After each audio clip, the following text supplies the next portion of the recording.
So today we continue our coverage of the Hampton Jazz and Music Festival ahead of the 56th anniversary, highlighting performers that will grace the stage.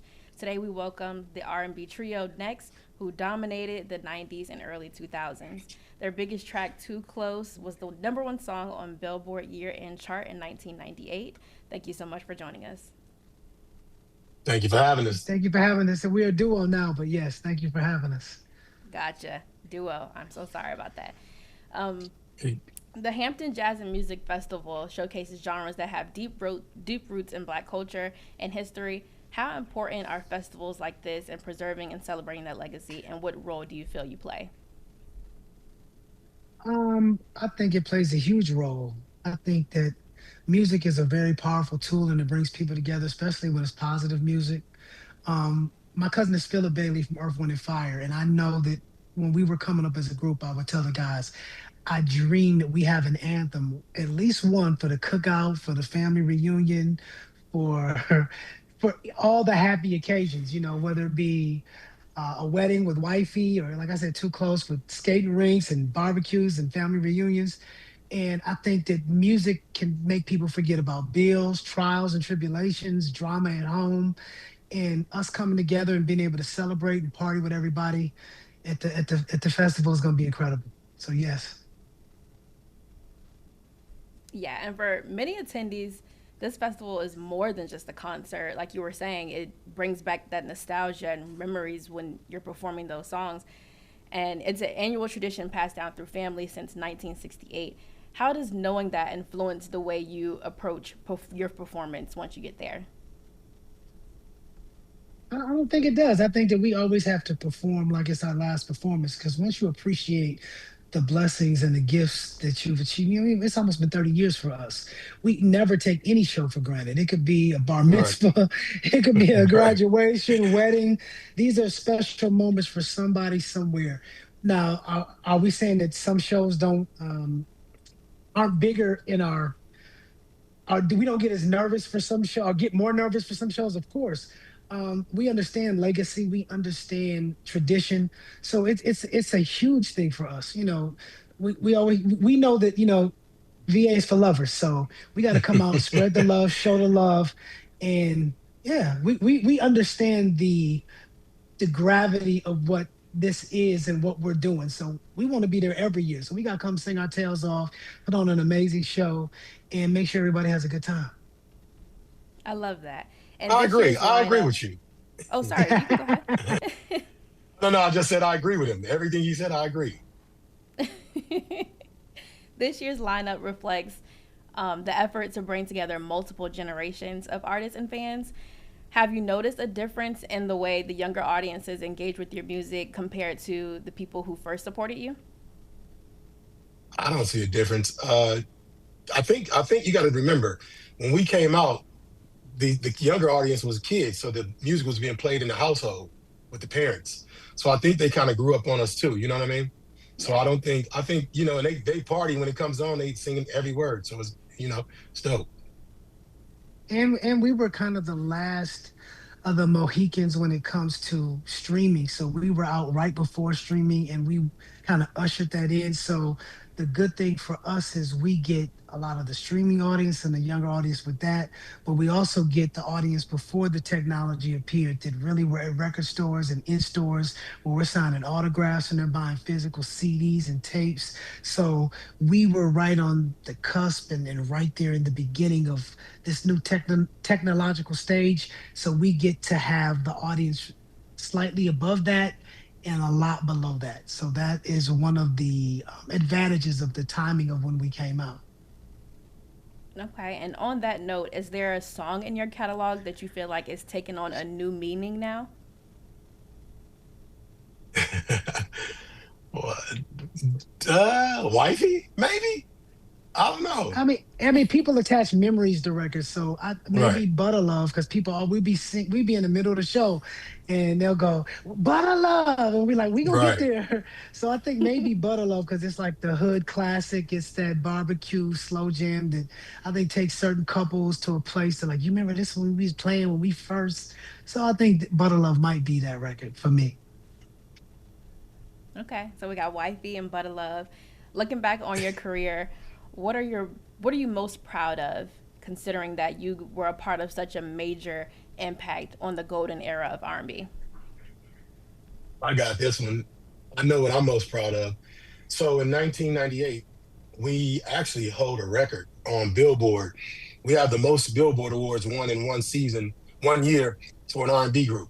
We have eight. We were nominated for Hmm. nine. Janet Jackson took our. I think Janet Jackson took the ninth one, but we would have had nine, but we have eight. Yeah, yeah. And for me, it would be just the longevity of the music. For me to say I always dreamed of having a record that could play with my cousin, Earth, Wind, and Fire, and have been out and heard Too Close or Wifey Come On after Earth, Wind, and Fire record. Those are the moments for me that I just like, dang, I dreamt of this and look what God did for us. I love that. And feel free to take this wherever you want to take it. I know at the beginning of the interview, I apologize again. You said you were a duo now. Maintaining a group over the years comes with challenges and growth. What has helped connect you all and keep you performing together, like at a festival like the Hampton Jazz and Music Festival?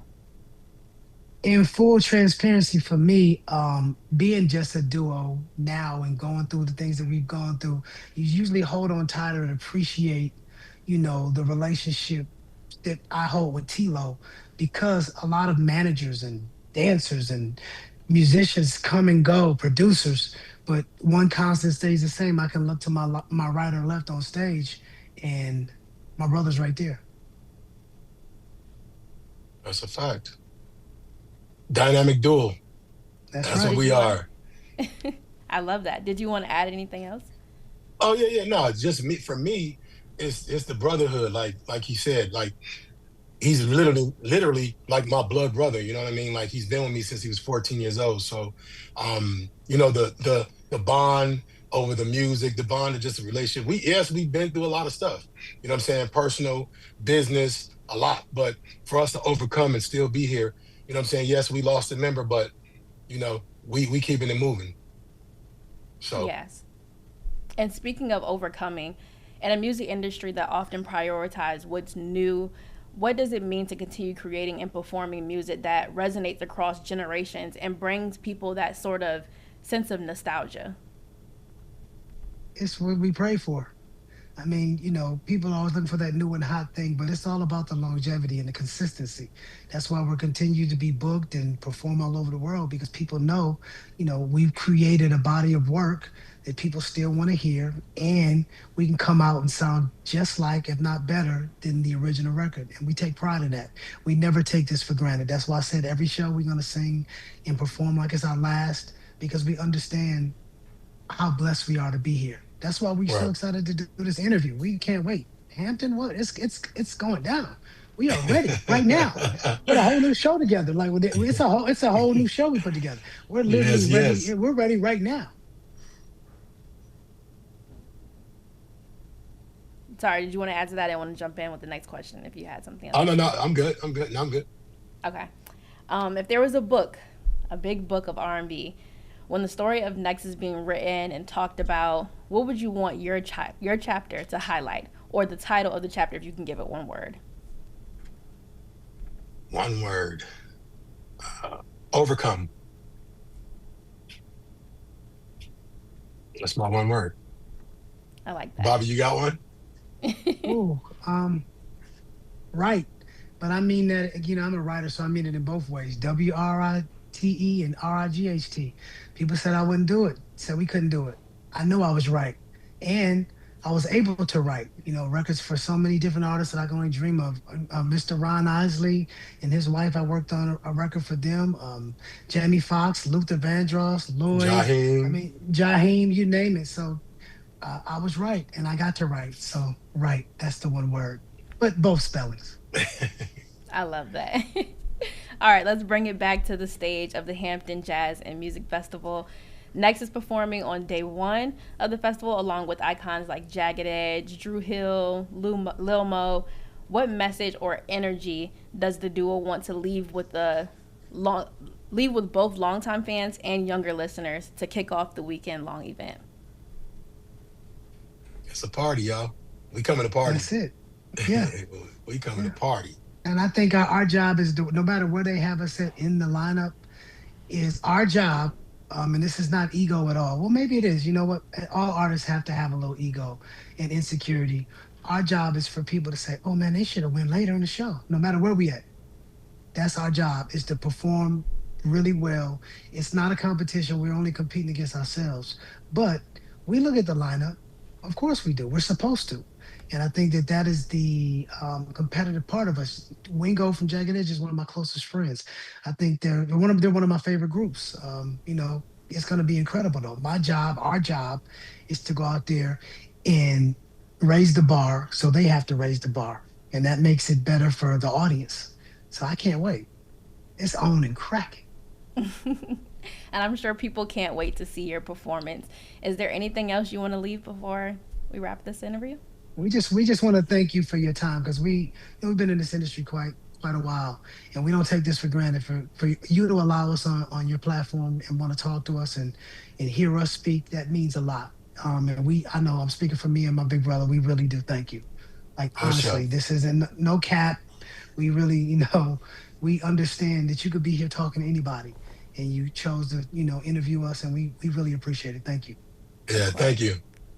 Thank you so much for your time. I know you all are probably busy and got things to do and places to be, so I really do appreciate you sitting down and talking to me today. Thank you for You having have a us. good one. Thank you Take so care. much. All right. Bye. Thank you.